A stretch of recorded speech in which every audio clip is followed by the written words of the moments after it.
It happens in moments that feel too small to matter. A pause in someone's reply, a look that lasts half a second longer than expected, a notification that doesn't arrive, and suddenly, the body reacts as if something is wrong, not loudly, quietly, but unmistakably. The heart tightens, thoughts begin to loop, attention narrows, and the strangest part is this: nothing objectively dangerous is happening, yet the reaction feels urgent, almost necessary.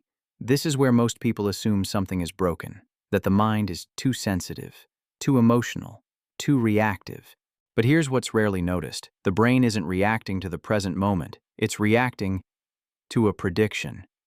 Every second, the brain is running simulations, not consciously, not verbally, but biologically. It's constantly asking, what usually happens next? And more importantly, what happened last time? This felt like this.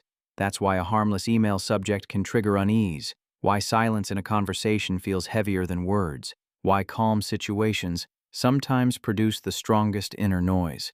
The reaction doesn't come from what's happening, it comes from what the brain expects might happen. And this is where the confusion begins. The brain evolved to prioritize speed over accuracy. It doesn't wait for certainty, it reacts to patterns. If a similar tone once preceded rejection, the tone becomes the signal.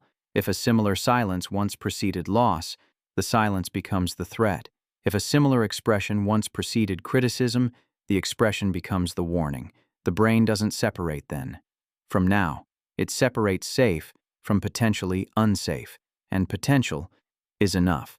So when the nervous system activates, it isn't asking whether the fear is reasonable. It's asking whether ignoring it would be risky. That's why the reaction feels disproportionate, because it's not scaled to reality. It's scaled to memory, and memory doesn't measure context. It measures survival. This is why overreaction rarely feels dramatic on the outside. There's no panic attack, no visible breakdown, just a subtle shift inward. Thoughts speed up, interpretations narrow, the body prepares, the mind begins scanning, not for truth, but for confirmation. And this is the part that quietly reshapes perception. When the brain enters a predictive state, it doesn't wait for information. It filters information. Neutral signals start to feel ambiguous. Ambiguous signals start to feel negative. Negative signals start to feel personal. Not because they are, but because the brain has already chosen a storyline. This is why reassurance often doesn't land, why logic feels distant, why explanations arrive too late. The reaction didn't begin in thought. It began in the body. And the body doesn't respond to explanations. It responds to perceived patterns. That's why people often say, I know I'm overreacting, but I can't stop. That statement is more accurate than it sounds, because the reaction isn't a decision. It's a reflex. And reflexes don't negotiate. They protect. But here's what most people never notice. The brain doesn't just predict danger. It predicts meaning. It asks, what does this say about me? About my place? About my security? This is why overreactions often carry shame, or self-criticism, or the urge to withdraw. The mind isn't only bracing for an outcome, it's bracing for an identity threat. And identity threats feel existential, even when the situation is ordinary. A delayed response becomes, I'm not important. A short answer becomes, I did something wrong. A missed opportunity becomes, this always happens to me. The brain isn't exaggerating the event, it's compressing years of meaning into seconds. And it does this silently. No announcement, no warning, just a shift in internal gravity. This is why calm advice often misses the point. Because the reaction isn't about behavior, it's about interpretation. And interpretations are shaped long before the moment arrives. Over time, the brain learns which situations require vigilance, which environments require monitoring, which relationships require caution. And once learned, these patterns operate automatically, not as thoughts, as states. That's why the same person can feel relaxed in one setting and hyper-aware in another, even if nothing visibly changes. The brain remembers where it had to stay alert, and it doesn't forget easily.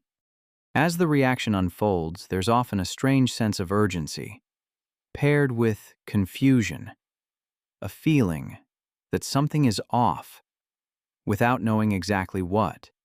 That's because the brain is responding to internal data, not external facts. It's reacting to probability, not certainty, to resemblance, not reality, and resemblance is enough to activate the system. This is where the pace begins to slow, because once this is seen, something subtle shifts. The reaction stops feeling random. It stops feeling like a flaw. It starts to feel like an echo, not of the present moment, but of earlier moments that taught the brain what to expect. The overreaction isn't the problem. It's the signal, a signal that the brain has learned something and is applying it everywhere. It thinks it might be relevant, sometimes too broadly, sometimes too often, but always with the same intention. Don't be caught off guard.